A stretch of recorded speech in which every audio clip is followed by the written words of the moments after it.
Hello, friends. Welcome to episode 36 of Storyteller Conclave. This is a show all about helping you run the best tabletop role-playing game that you can, whether you're a new storyteller or dungeon master learning the craft, or an experienced storyteller looking to take your game to the next level. I am Sarah. I'm Rob. How you doing, sir? Doing just peachy. I got to admit, I'm a little bit elevated in stress levels right now, just because we were just having kind of a breakdown before we rolled into the podcast here about my game this last week. Literally 30 seconds before. And there was some passionate debate about the adjudication of social combat rules, which we've done an entire episode about on this podcast, and we'll be coming back to, certainly. We'll be talking about this, Rob. We'll be bringing this back. But I want to say welcome to Knox and Technolich and Sam. Thank you for coming and joining us tonight on the live Sam chat. In the chat? Yeah. How about that? She's hanging out with us. Sam is one of our new Patreon subscribers, so thank you for joining us, and thank you for supporting the show. Yeah, we truly appreciate it. So tonight we are talking about the effects of celebrity gaming and what it has done to the genre. Explosion of Dungeons and Dragons into the mainstream. Yeah, Stranger Things and Critical Role, and even Colbert doing a mini game and having that. Big name celebrities like Joe Manganiello. I can never pronounce this guy's name. Joe fine. Manganiello. Yep. Deborah Ann Woll. Yep. People like that. Vin Diesel. Yeah. All coming out and playing Dungeons and Dragons, and it's really kind of hit its own little mainstream stride now, and it's kind of gone from our basements and living rooms and kind of onto the big screen in our computers. And so you used a term to kind of bring this about, and that was the Matthew Mercer Effect. Yeah, talk about where that came from a little bit. All right, so the Matthew Mercer Effect is thusly named because of a Reddit thread that appeared a while ago. Let's see if I can find the exact date on this. But basically, the original poster was asking, how do I beat the Matt Mercer effect? And went on to define this as he had a handful of new players to Dungeons and Dragons, and they came to want to play Dungeons and Dragons because they had seen Critical Role, and they become fans of the show. Sure. And they were like, hey, I want to play D&D too. Right. Okay. However, it never exploded into like a big argument or anything like that. Right. But he could sense from his group that there were expectations that had already been set. Of course. They wanted to know if he was going to be using Matt Mercer's house rules for resurrection, and if they could include this aspect or that aspect into their games and stuff like that. Sure. And so right off the bat, this particular storyteller was feeling like he was living in the shadow of Matthew Mercer, just simply because those were where they knew their perception of D&D was Critical Role. Right. Okay, and so if their game wasn't like Critical Role, he felt like there was going to be some unmet expectations there. Right, and I get that, because you look at that, and it's so much fun, and it's theatrical, and they have voices, and they have these deep characters with interesting pasts that constantly come up in the game, and Matt is really good about bringing aspects of their character's history, of how the warlock gets his powers, and how certain other characters have, shall we say, hidden friends that come to light as gods, and these are all really great story things that any storyteller can do, but he does it so well because he has a history in a professional career that revolves around stories and storytelling and amazing story writers. And literally so does everybody else at his table. Yeah. They're all professional actors, professional voice actors. Right. And such like that. They know how to take the pauses. They know how to hand off the if-ands. Like, oh, you're doing this thing, and I'm going to do this. And they play well together. And they've been together. I mean, that group they literally share the spotlight. Yeah. They don't talk over each other. There's no one person at the table who tries to steal that limelight constantly. Exactly. But you don't always see that. That isn't always true in all of the celebrity options that you see out there. So we wanted to talk a bit just to kind of about what the Matthew Mercer Effect is, but also kind of how because the Matt Mercer Effect, I feel, goes a lot deeper than just Critical Role. 100%. I mean, there is a lot of celebrity D&D out there and stuff like that now. Well, and I mean, Stranger Things on its own did something that people didn't even know about. Critical Role. Oh yeah. Suddenly we're picking it up from watching Stranger Things, which is effectively like today's. I'm going to say it, and I think it's funny. Somebody else brought it up this way. It's today's E.T. Mm-hmm. You know, in E.T. they were playing D&D. Mm-hmm. There wasn't a huge influx of D&D then, but if you actually go back and look, there was. Yeah. There was a huge boost from that. Yeah. So this is today's E.T. It's people, the D&D being played. Holy crap, what's this? You know? What did I see on I think I posted this on the Discord for our show. The other day was a pair of tweets by someone. And this woman asked an 11-year-old at a party or something like that. She's like, so, you know, something about Fortnite. Yeah. And the kid looked at her and said, we don't play Fortnite anymore. Like, that's old school. And she's like, what are the kids into nowadays? She's like, have you ever heard of Dungeons and Dragons? And she spit out her wine. Yeah. She literally had a spit take. Like, you what, mate? Yeah. No, I caught that same one. And it's a thing. It's definitely a thing. Like, I've had... other people who've been around me, you know, who I would never have thought based on their age or anything would even be interested, are just like, oh yeah, we're starting to play D&D, and I'm like, starting? That's adorable. Yeah. But at the same time, I'm encouraging. Oh yeah, because it's fantastic. I think it's a wonderful thing. I think it's great that people are doing it. And not just D&D. They're picking up other games. They're doing stuff online. They're considering things that we would never have considered role-playing. Yeah, you know? Absolutely. And I think that's great. I think a lot of fandom and fanfic stuff has turned into online role play, which is fantastic. Oh, yeah. And it's opened up that door. So in that sense, I think it has risen a lot of gaming into mainstream and removed the nerdy, you know, Zit Warren glasses wearing, I don't have friends people kind of into the light a little bit. Well, it put a face on it too. Yeah. You know, and I think there's two really important things. You know, first off, I would say maybe even a decade ago, you would still think of your Dungeons and Dragons players are, you know, your pimple-faced, you know, teenagers in their mom's basement sort of thing. You know, your stereotypical nerds, and it's, you know, it kind of had that sort of connotation to it. But, you know, when you get, you know, funny and attractive people like the like the cast of Critical Role. Oh God, yeah. You get Travis Willingham and Joe Manganiello sitting next to each other, calling themselves Jocks Machina. Yeah, talking about how much they can lift and what the Sunday football game was. Right. You know, and then you get Vin Diesel joining in that. Yeah, exactly. You know, and suddenly you don't have that image anymore. When you have, but the other thing too is the prevalence of like LGBT people in media now. Yep. The presence of women, especially in the hobby. Yeah. You've got people like I said, Deborah Ann Wool. Yeah. Running her own game on Geek and Sundry. Yep. Relics and Rarities. And you've got Satine Phoenix who stepped forward. The Critical Role cast is like half women.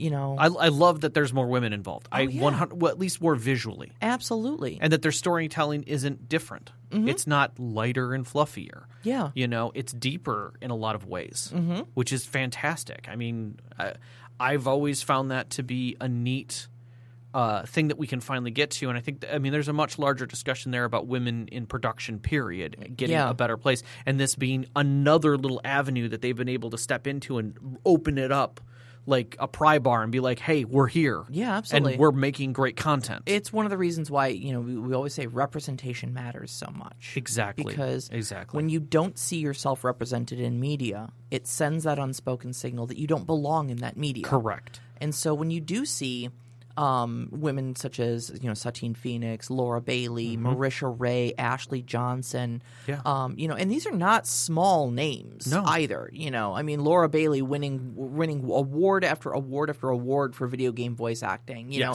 Ashley Johnson brought to fame by playing Elle in The Last of Us. Yeah, well, unbelievably. You know, and she's been in several movies as well. Recently she just missed a huge chunk of the second campaign because she was busy filming the last season of Blind Spot on NBC. Yeah, you know? Sorry, a little busy with work. Yeah, whoops, sorry. Whoopsie. You know, so I mean, we're not talking like some insignificant, you know, people here. These are famous, talented women in this media. And actors in general. Yeah, and you've got people like Matt, who's not only been a voice actor, an actor, a producer, a director.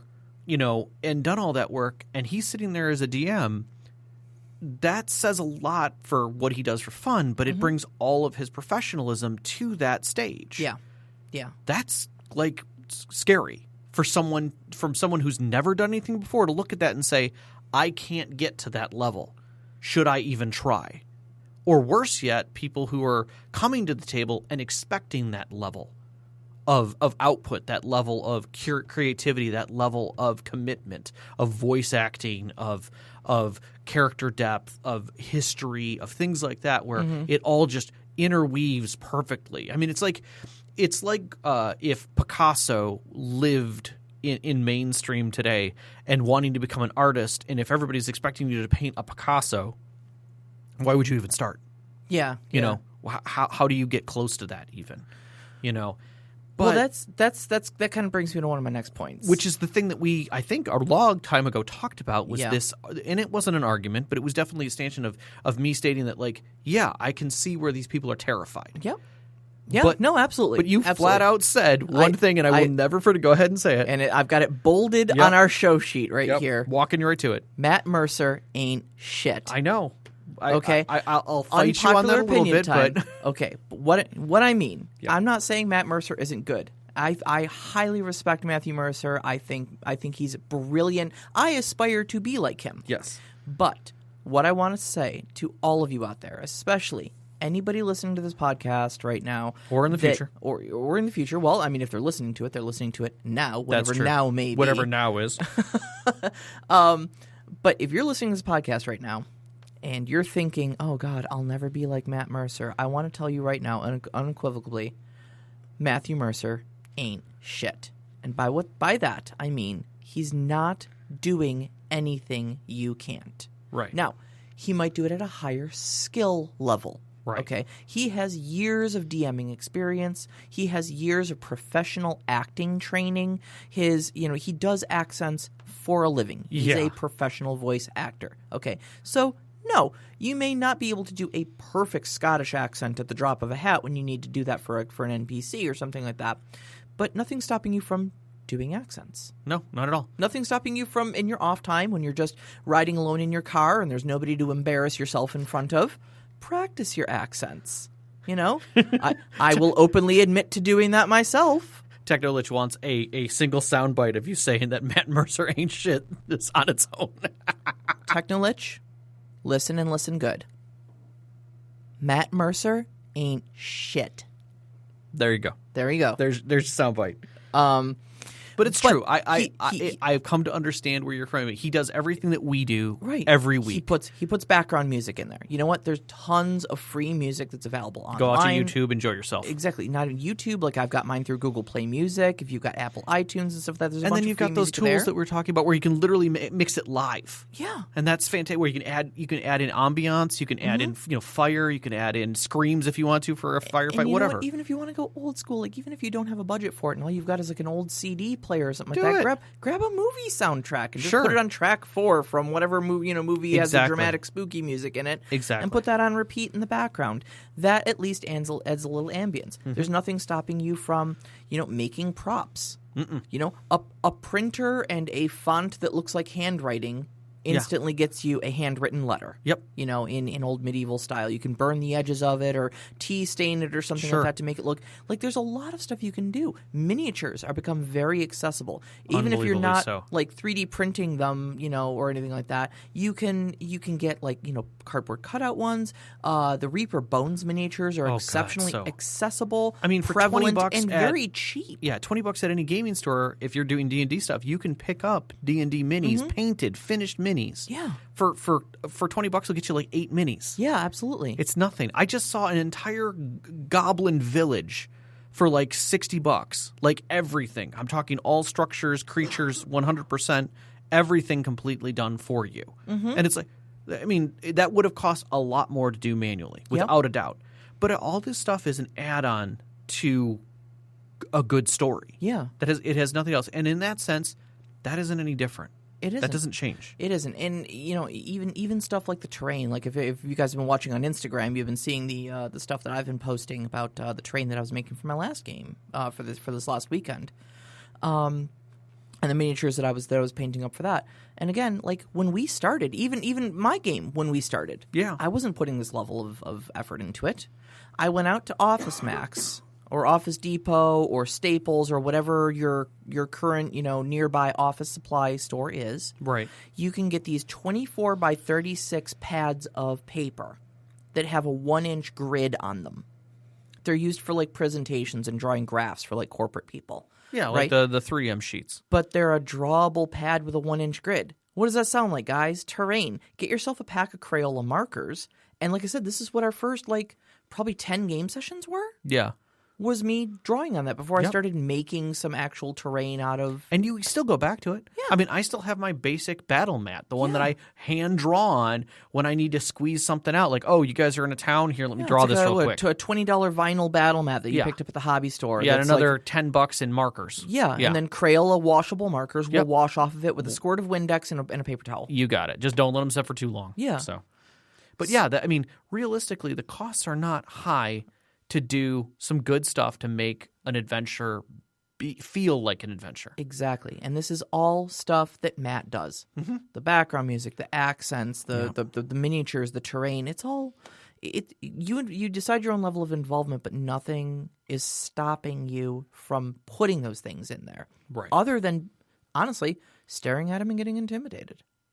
And that's a real thing. That's a valid thing. I think the intimidation is the part that I was really addressing, is that is he doing justice to everyone by this seeming to be an intimidation factor, because now you've got to meet this quote unquote level.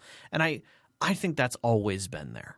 I think in some ways, no matter what the medium, no matter what the story, no matter what the system, there has always been a feeling of intimidation going into it. But I think it's made more so sometimes by the celebrities doing this.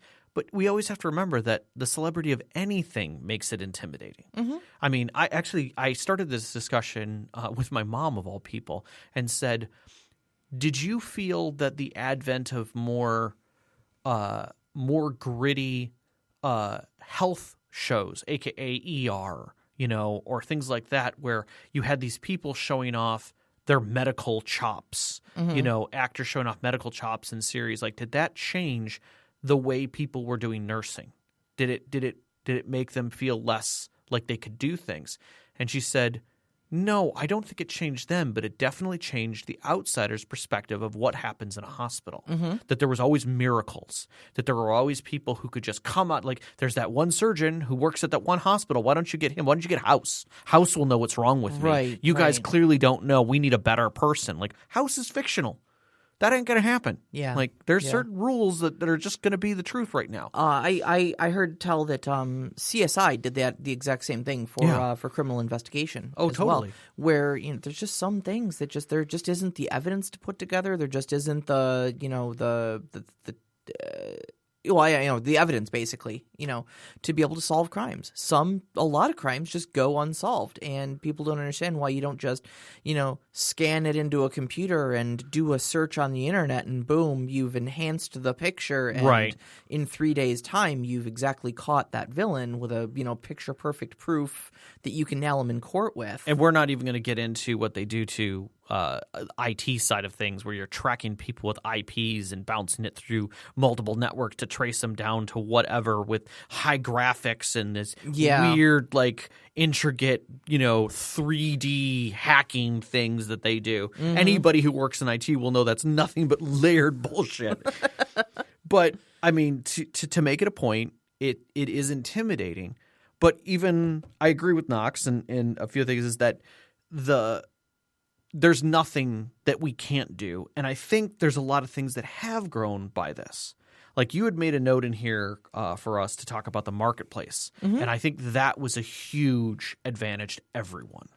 I mean, you step out, we have Hero Forge, which came out of the woodwork. Oh, yeah. And is now huge. I mean, now that you can go and basically make minis, and that you can, if you have a 3D printer, which ain't shit these days to get your hands on. Oh, right. Yeah. I mean, it's literally cheaper than most things you can think of. Yeah, $300-$400, I think? Yeah. At the I most? just saw one for $175. Oh, my God. Yeah. I know. I mean, its resolution wasn't incredible, and its output was exceptionally slow. But you know what? But you can make your own damn toys, and that is rich right there.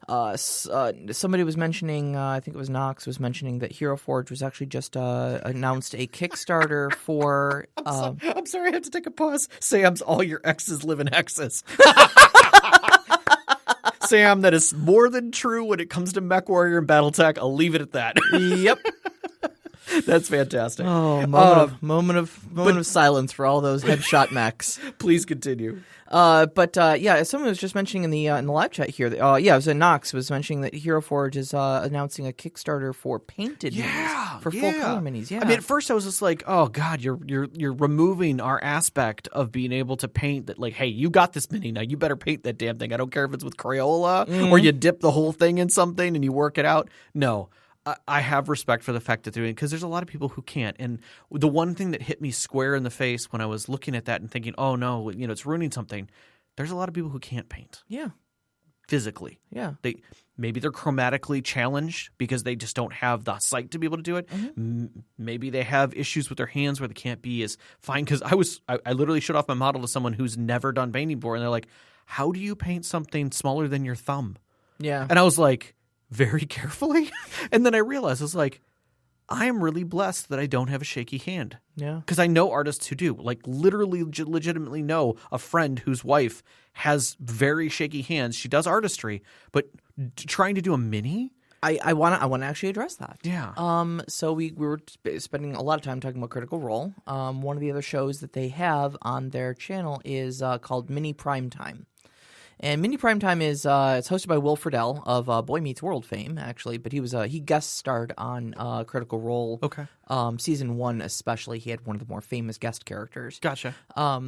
But regardless, though, he's a friend of the show, and so he does this mini painting primetime thing. Right. He does, and it's largely a comedy show, but they do like funny, or actual honest goodness painting things. Right. Taliesin Jaffe, who plays Molly Mock Tea Leaf, Caduceus Clay, and Percival Frederickson van Miso Kowalski Dorello III. Jesus. In the first campaign, has an essential tremor. Oh, wow. And so they invited him on the show to do the Fine Detail episode. Oh, my God.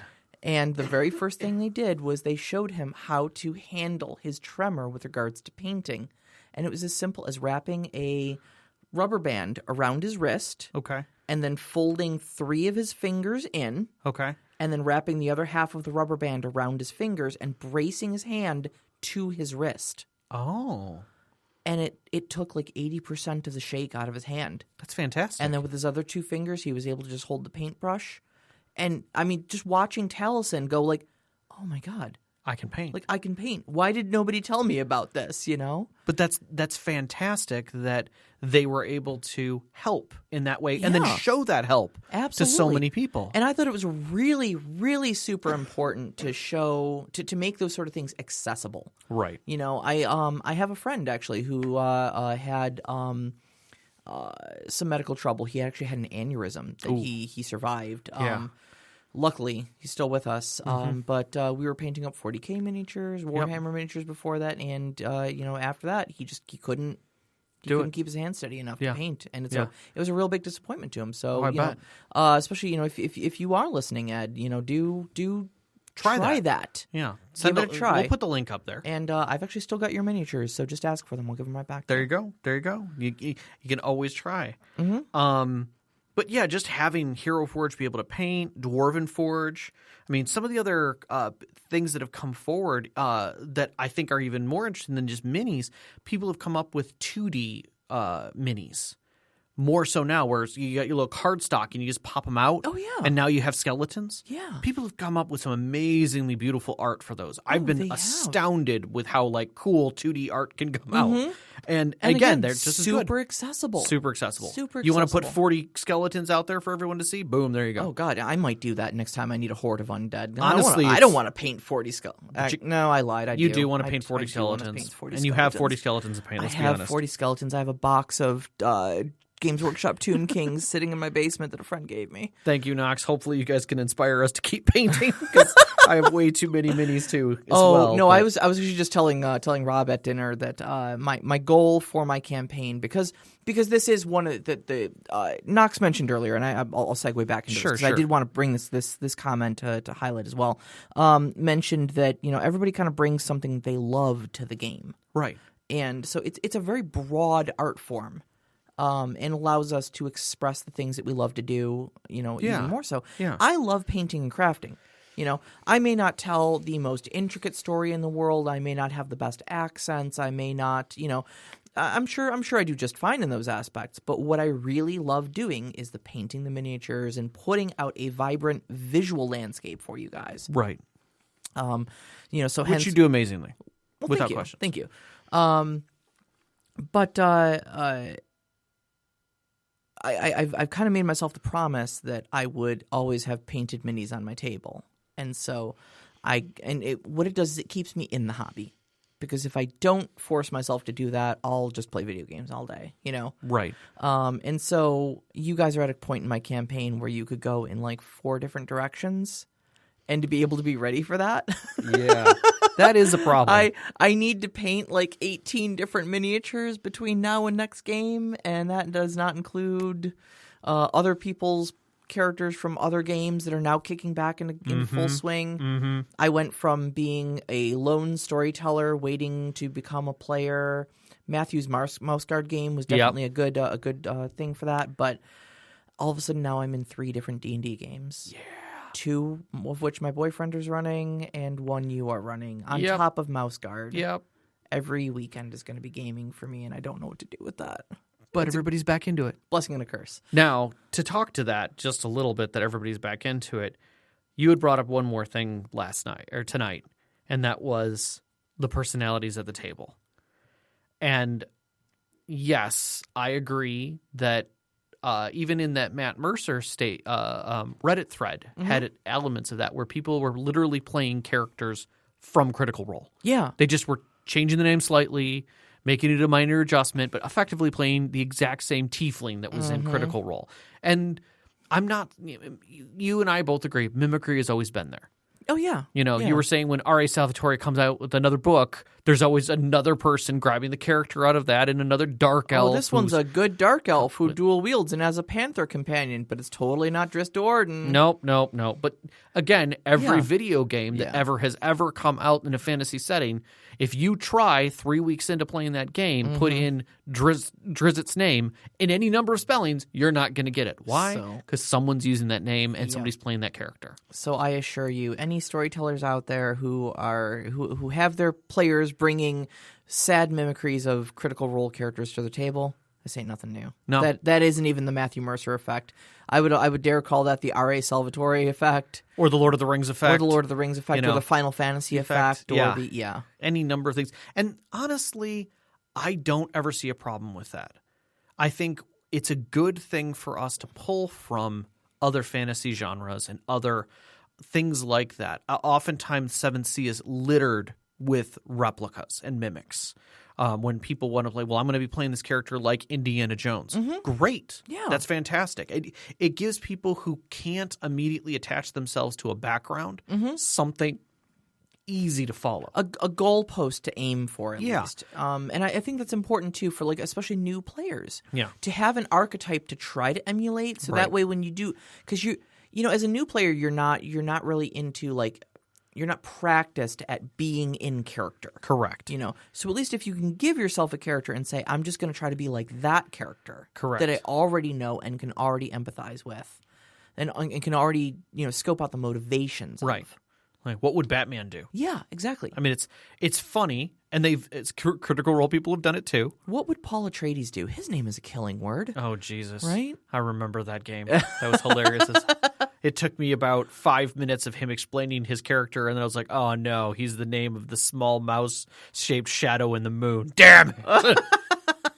He's Pablo Atreides. God damn it. Yep. But at the same time, it's funny. It's easy to – I mean, Chris and I and Steve and Earl, when we went down to Gen Con, literally troped up all of our characters. What was it? The A-Team was We did one the A-Team for one of them, which Yep. was hilarious, and then we did Ghostbusters for the other one. Oh, yeah, Ghostbusters. And we literally made fun of the names. But we didn't tell the DMs until we were done. Uh-huh. And the Ghostbusters one went over the best, because when we got done with that one, the four of us said it to the storyteller, who was like, oh my God, I now see all of the jokes you guys laid out in front of. Oh, that's ridiculous. You guys were solid. And the other player who was with us, I think we had one or two other players who were with us. Yeah. It was a dungeon crawl. Sure. And there was a ghost involved in it. And it was fantastic. And we still did everything by the book of D&D, but we were basically playing the Ghostbusters. Except we were relic hunters, Yeah.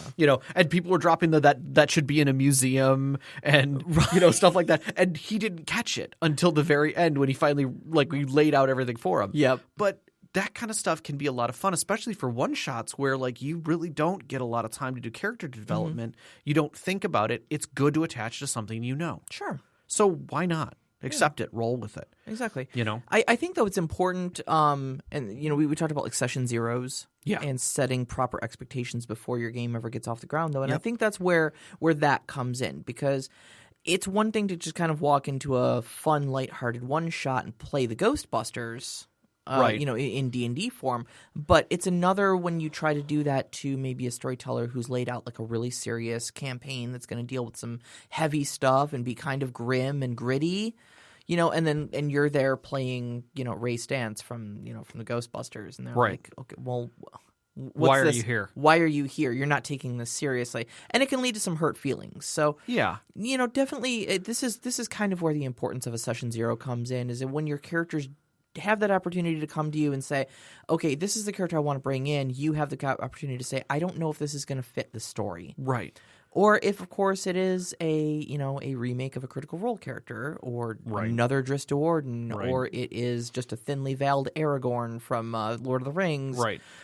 You have the opportunity to kind of say, maybe can we make some adjustments? Yeah, can we make some adjustments? Can we flesh this character out in a more unique direction a little bit more? Or even just tie it more into the game. Because, again, you don't want to remove all of the role-playing capabilities of a player who doesn't know how to role-play yet. Giving them a guideline, a post, and I think D&D does a good job with its backgrounds, which really help you kind of flush things out that way. 7th Sea has a whole background system that it put in as well. That basically, you don't have to come up with anything. The game will give you your history and your connections and why you feel the way you do. D&D Beyond goes a little bit deeper with traits and flaws and things like that. That can be randomized. So if you don't feel comfortable with making a character, you have that. Plus, there's plenty of online tools where you can literally say, I would like to make a random character, and you hit a button, and it literally is just like, your character was born to wolves in a cave after your parents died in the Great War. Boom, there you go. Don't like this character? Hit the button again. Yep. And I think, isn't it it's something like fuck your D&D character or something like that? It's something like that. It's one of those ones that laces a bunch of curse words into it to make it funny. Yeah, and it's hilarious. But honestly, if you have no idea what to play, hit that about 4 or 5 times and boom. I can't argue that it is kind of effective. It is exceptionally effective. And I think that, there's nothing to say that you can't make a wholly unique character that has 6 pages of history. But when you bring 6 pages of history to a storyteller, now they have to figure out how they're going to incorporate that. And then the worst part is when you have 5 players where all of them have rich, unbelievably deep stories in a world that they're completely unfamiliar with. You said it wrong. If you're going to say in a world, you have to... In a world. Yeah, there you go. Okay. But, yeah. In a world where everybody has backstories. One man, one story. One storyteller can't quite figure out what he's going to do. But that's the truth. It's tragic as a storyteller to be like, how am I going to incorporate all of this insanity? Knox is going to play a world-famous gazebo hunter. Oh, geez, the gazebo. So many dead gazebos in the world. Sam, reply in chat if you haven't heard the gazebo story, because I know you're new here, and I love that you are fresh blood in our pool of old school people. So much. I think it's fantastic. Because I would love to tell you the gazebo story. Here on has not heard. Okay. Do we want to do this on the air, or do we want to do this on Discord? It's like half past. We got time for the gazebo story. You could throw the gazebo story down. All right, so let's do this thing. And this is a true story. This is honestly true. Oh God! I'm gonna end up paraphrasing a lot of it. Many moon come Shakta. Yes, many moons ago, there was a D&D game, and the storyteller was describing. This is back in the very dungeon crawly, days of Dungeons and Dragons, sieging castles, crawling dungeons. Everything you encounter was an enemy, sort of thing, right? Right. Okay, so understanding that was the mood set for the game. This is where we're going. Okay, right. So the players are being narrated through a castle of some sort, and they go out into a courtyard. Yeah, the rather large courtyard. Storyteller describes that in the center of the courtyard is a large gazebo, and the players become very confused by this. Scared, in fact. They're like, a gazebo? How big is it? Well, it's, 12 feet tall. 12 feet tall? My goodness. How wide is it? I don't know, probably another 12 feet. 15 feet, yeah. 12, 15 feet wide. My goodness. I don't know if we can defeat that. It's huge. They're like, and the what? storyteller's like, it's a gazebo. And they're like, I know. All right. How are we going to handle this, folks?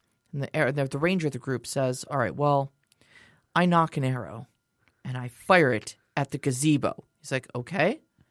He's like, do I hit it? I'm like, I don't know. Roll to hit. Dice hit the table.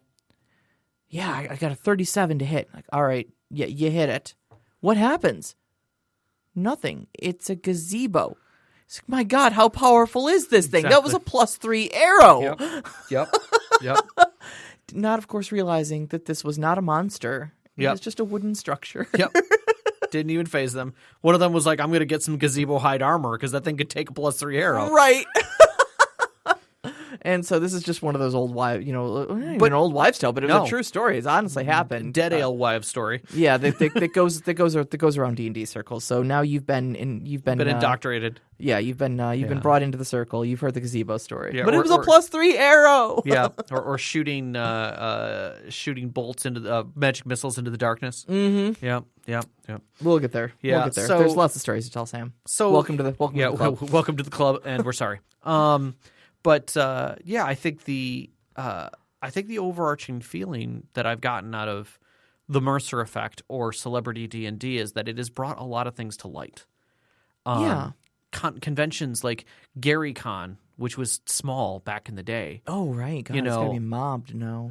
You can't get in. Yeah. You can't even buy tickets for it anymore because you've got so many celebrities doing spots. And you have your own channel, your own podcast, your own star.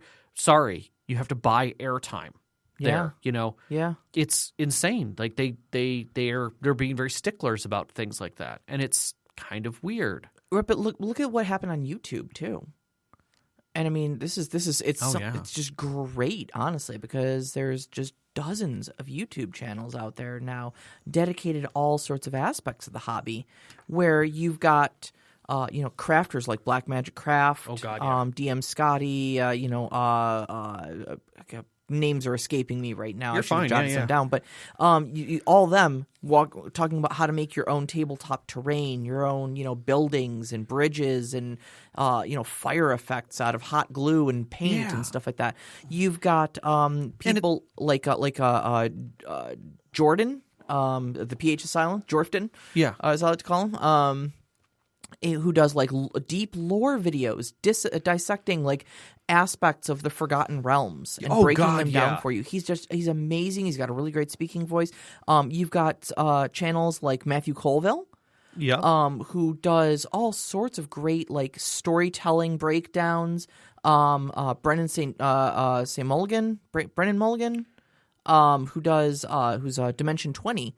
He does Adventuring Academy, which is a large inspiration for us making this podcast in the first place. Yeah, exactly. All of this stuff is out there as critical or as content for Dungeons and Dragons and other storytelling medium.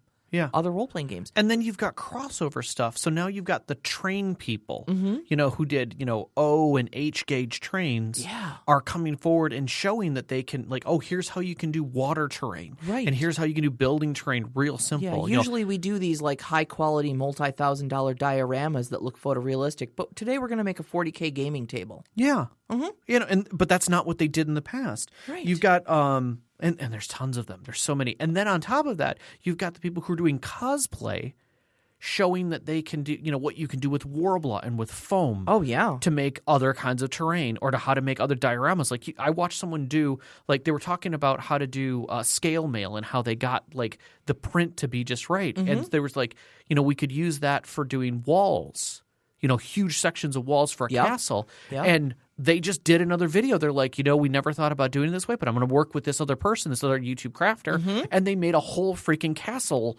with castling and castle walls using Warbler and foam. Oh, yeah. And I looked at them, and it took them like 20 minutes to paint. Yep. And it was like they were done, and they were like, "This, I've never even thought about using my craft for this, but this is great." And here it's that crossing a genre, getting all those people back together again. And again, so I think it opened up a lot. Accessible, Oh, so much so. Absolutely. I mean, I literally was just paging through my things to learn on YouTube. I literally just save stuff away. Sure. And it's all these little hacks, like Real Train Hobbies is the guy who does all of the, like, inns and keeps, but he does it out of little bits of wood and cardboard, and he does the entire build from beginning to end. And by the time you're done looking at it with the paint and everything they're done, you're like, that would have been like a $700 piece to buy at a store, or Dwarven Forge, would have been like a $200 piece. Yeah, unpainted. Yeah, and here it is finished, and you're like, I could do that, or part of that. And that's fantastic. One trip to Michael's and $30 later, and you've got the appropriate stuff to do this. And chemists who would never have thought that they had anything to do are now are chiming in on the proper way to gauge resins and their timing and things like that for 3D printers, because that's a technology that they've known about. Yep.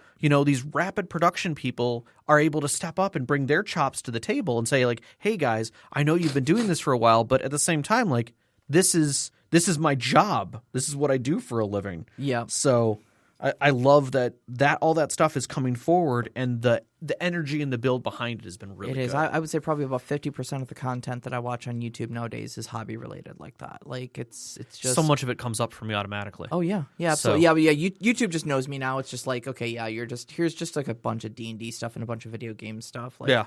What are you playing right now? Ark Survival? Okay, cool. Yeah. So here's 50% Ark and 50% 50% D&D. It's funny how many times I have to refresh it if I'm like, oh god, I don't want to watch this kind of stuff. So I'm just refresh. I'm not in the mood for this. Okay, here we go. Now I'm going to watch this. Right. Here's something off the wall. All right, fine. Yeah, exactly.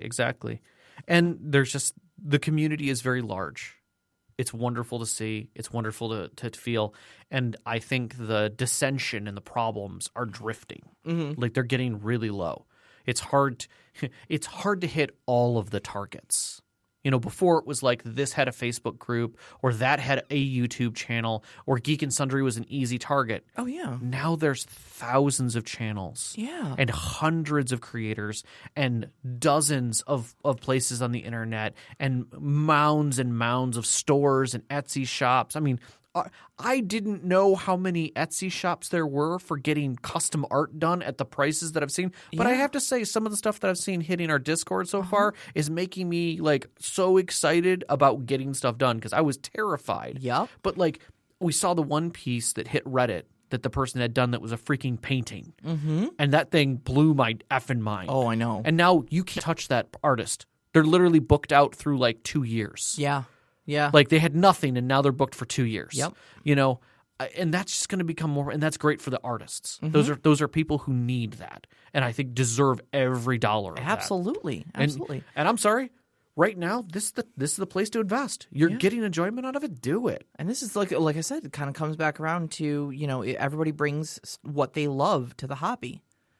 Your crafters are bringing out their A game for crafting. Your costumers are bringing out their A games for costuming. Your painters, even your chemists, are trying to figure out how to up their D&D game by making the perfect miniatures out of resins and stuff like that. Just or coming up with new ways, because we had Hertz Arts for the longest time was the best way to do blocked walls and things like that. And now you've got people who are coming up with elaborate ways not only to use 3D printers to build walls and stuff, but to box it so that you can get a complete castle in a 1 foot by like 5 inch by 8 inch box shipped to you, and you pull it out of the box and literally it snaps together.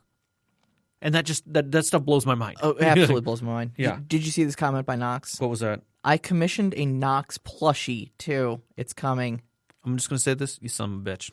Pics or it didn't happen. Yeah, that better show up as pics on this and where you did it like that. But that's again, it's rapid prototyping. People are just doing things. Also, next time I see you in person, I demand you bring that along so that I can hug it.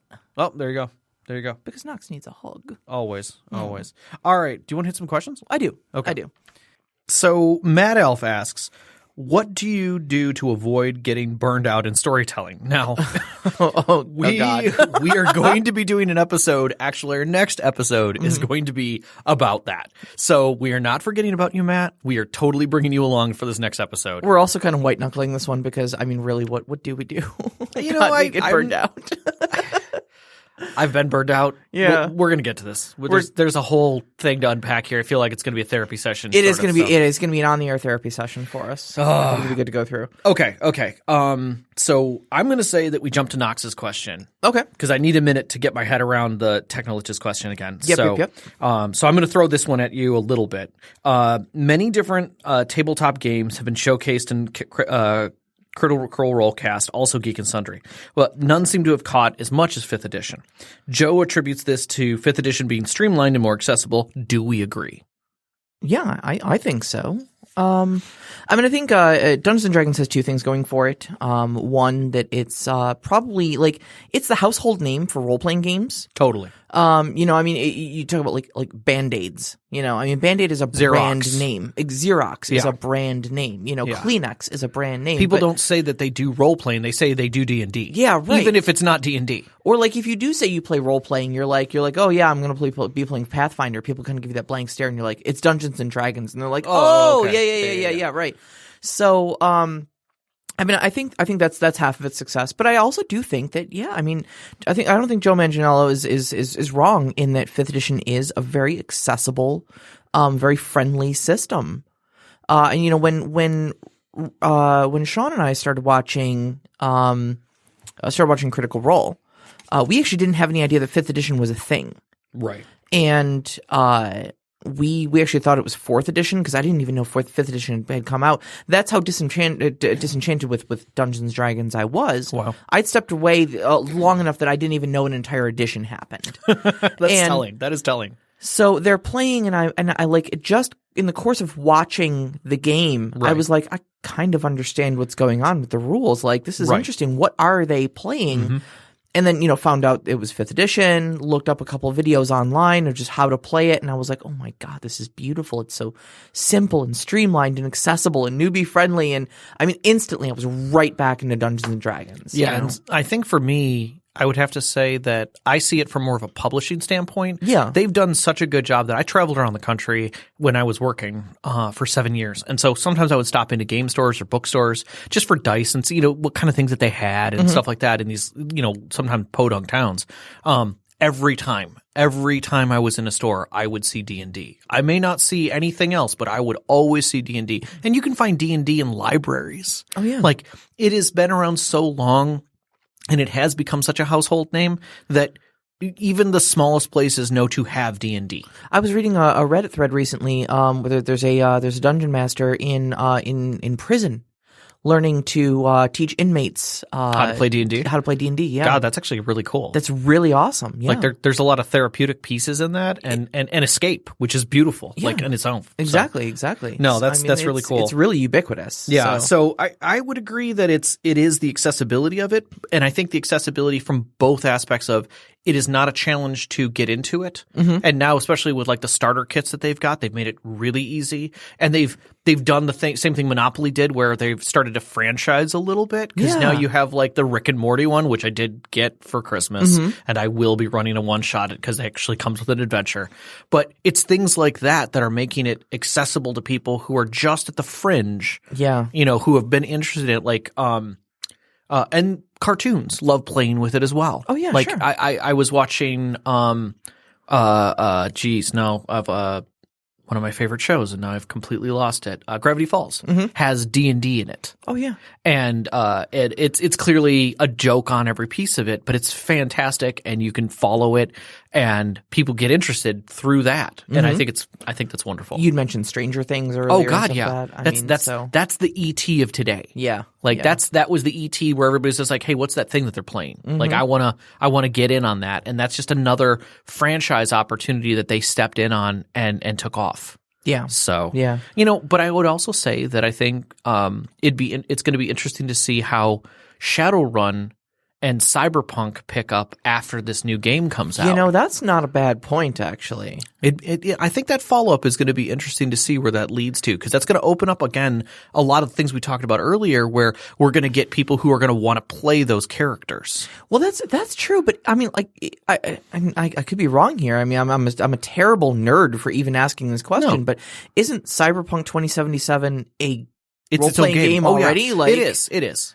So I mean, it's interesting that you ask. I'm wondering if there's going to be an uptick in Shadowrun because of Cyberpunk 2077. But is Cyberpunk 2077 going to be uptick? Right. And the answer is if it's accessible. If it's accessible, yeah. I think that's going to be the big key. Is that accessibility there? Is it something we're going to see people step into and have fun with, or are we just going to see a lot more Cyberpunk game styles?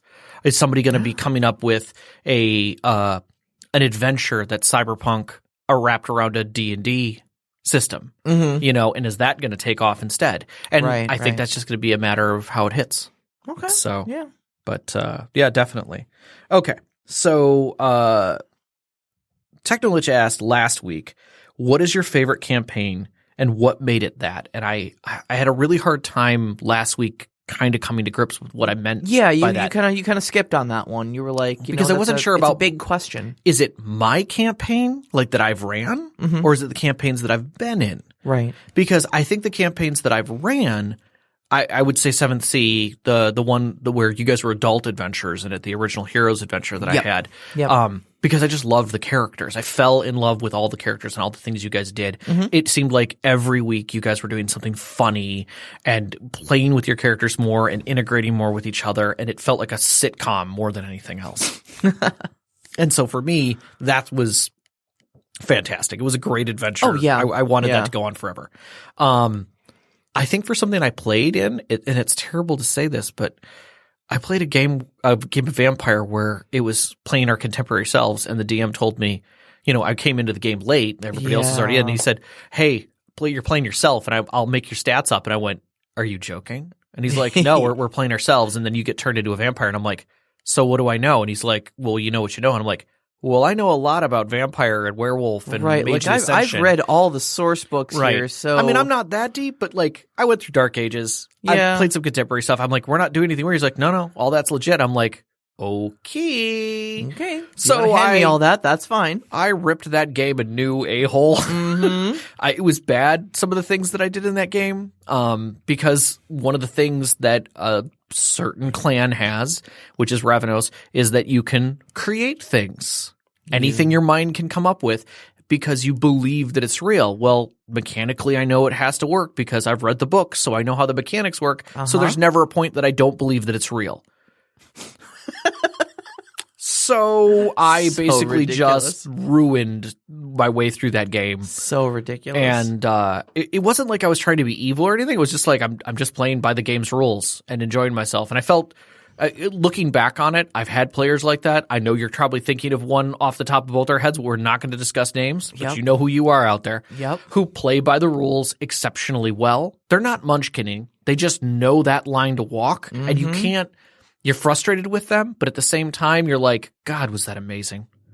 And I just went through that game that way, and it was something that I was not. That I enjoyed it. It was fun. And because at the end of the game, he was expecting us to like wrap up the world and take care of the problem. And instead, I just literally left that plane of existence to a new one. I made my own reality and walked away. I reject your reality and substitute my own. Yep. So it was fun. It was a fun ending. And goodness. For me, it was enjoyable because I got to watch a bunch of my friends have a lot of fun as themselves, doing crazy things as vampires. But at the same time, I kind of got to be the ultimate version of myself, which I think is a big part of gaming. Are you trying to tell me this isn't even your final form? No, it's not. It's totally not. It's totally not. Oh, but although I will say this, just like all good things, this is probably where it ends. Oh, God. Yeah, no. If you and I ever get in a fight, it's going to take 3 seasons for me to defeat you. What you don't realize is that unlike Dragon Ball Z, I have no trainers or way to get this power level any higher than right here, and that's it. So. What does the scouter say about his power level? It's about like 37, 38-ish. Oh. No, that's actually pretty manageable. Yeah, okay. Yeah, we got this. So, do you want to hit that one from Sam? I absolutely do. Because I think we should totally hit one from Sam. No. So one of our new Patreon members, Samantha, submits this question. Are there other shows for other tabletop RPGs? And indeed there are. There are tons of them. So the place I would like to direct you primarily is going to be Geek and Sundry online. Yes. Geek and Sundry, they've got a YouTube channel. They used to have their own streaming service called Alpha, but that has been thusly shut down. And a lot of the stuff from Alpha has been put up on their YouTube channel that I know of. However, they do a lot of other shows. So you'll hear me go on and on about Dread. It's a survival horror game that uses a Jenga tower as its game mechanic. They were the ones that introduced me to that. A couple games of Dread run by Ivan Van Norman, who is dreamy, and I will stare into his lucid pool-like eyes. Just Anyway, I digress. He was running his own. Ivan Van Norman was running his own. Zombie survival horror game called We're Alive. There was a game of Vampire the Masquerade going on. I've seen Numenera. I mean, there was a Star Trek game going on for a while. 7C is actually on Geek and Sundry as well. Oh, yeah. There's Foreververse. Yes. Foreververse, right. Yep, so that's one that's on there. There's a few others, but also go to Twitch. You will find all kinds of people casting, and there's a lot of 7th. There's a lot of Shadowrun that's out there that I found. There's Dungeon World, which is another one really easy to get into system wise. I should actually do that. I should look up Dungeon World because you really should. It's finding a little bit difficult to wrap my brain around the rules. It's a little too freeform for me. Yeah. And so I kind of want to see it played just so I can kind of see an example of it. I highly would recommend that. The other one that we both have talked about doing is Urban Shadows. Well, because it runs kind of off the same system. Yes. The Apocalypse World system. Correct. And so it's different. It is definitely different. I will definitely say that. So yeah, there's a ton out there, Sam. I wouldn't say go too crazy because you can end up watching millions of hours of footage. It's a rabbit hole, yeah. for of things that are not always, what you want. But I would say there's a lot of good recommendations out there, which is nice. The other thing I will say too is there's a decent amount of podcasts out there. Yeah. When I was doing research to see if anybody else was kind of doing what we're doing here on this podcast, I found remarkably few people talking about the storytelling end of things from a discussion and instruction sort of standpoint, like we do. But I found a lot of actual play podcasts where people weren't necessarily streaming on Twitch or recording with video, but there's a lot of audio out there. Yeah. There are some games that have been. I saw one podcast was in the. I want to say near thousands of episodes. That is just one continuous game. Yeah. That they've been doing. They just started recording it and they just slowly got better at recording it. Yeah. And they've never stopped because it's just what they do. And I think that's fantastic that people do that because that does give a lot of credence to other people as information to say, oh, hey, we had this thing. We wanted to see what this person was doing, 15 episodes ago. Let's see where they're at now. Sure. And what level they're doing and, how many people have died and things like that. So we are getting close to end. We just got our 2-minute warning. So yeah, next week we're going to handle GM burnout. And I know we're going to be getting to Knox's episode because he's our contributor this month. So be prepared for a Knox-based episode. Yeah, I want to talk a little bit about dynamic storytelling and a little bit about how player choices matter and can affect the world and the story around you and such like that. Yeah, and as another note, we did see a lot of people chiming in on Sam's discussion about new storytelling. And so one of the things we came up with that we're going to try and do, and we'll see if we can pull this off, is we're going to try and do a complete story creation in 1 hour. Sarah and I are going to go from soup to nuts. We're literally going to create a world, a story, and probably a session 0 kind of episode all in 1 hour and see if we can pull it off. I think we can. I don't think that's going to be a problem. I don't think it's going to be a problem for us. I think we're going to panic about it, and we're going to be like, oh, God, we got to do this. And then it's just going to be easy for us. So, all right. All right. Well, tell you what. Let's wrap it up for the week. You can find us on Twitter at @ST_conclave, on Instagram at @ST_conclave. Check it out there too. I've been posting some build pictures. They're pretty awesome. Some of the minis I've been painting and some of the terrain that I've been building as well for both of our games actually. You can find us also on Discord. The link to our Discord is in our Twitter pretty often, and you can also find it in the description of any of our podcast episodes. Correct. We'd like to thank our Patreon members, Knox and Sam, who's now in the contributions list to be discussed every show. So thank you so much, Sam. And, of course, thank you, Knox, for all your hard efforts in helping us out. Our intro music is Beyond the Warriors by Geefrog. You can find that at geefrogmusic.weebly.com on Google Music. Or our outro music, which is Only Our Footprints in the Sand by Midair Machine. You can find that at soundcloud.com/midairmachine/tracks. We record every week at Podcast Detroit, and that's podcastdetroit.com. You can find them on Twitter at Podcast Detroit. And a big shout out and thanks to our beautiful and talented engineer, Caitlin. Thank you so much, Hayden. And to our families, Vicky, Sean, all of our friends who've played with us at our tables all over the years, and to you, our listeners. We love every single one of you. Thank you. Good night. Good night.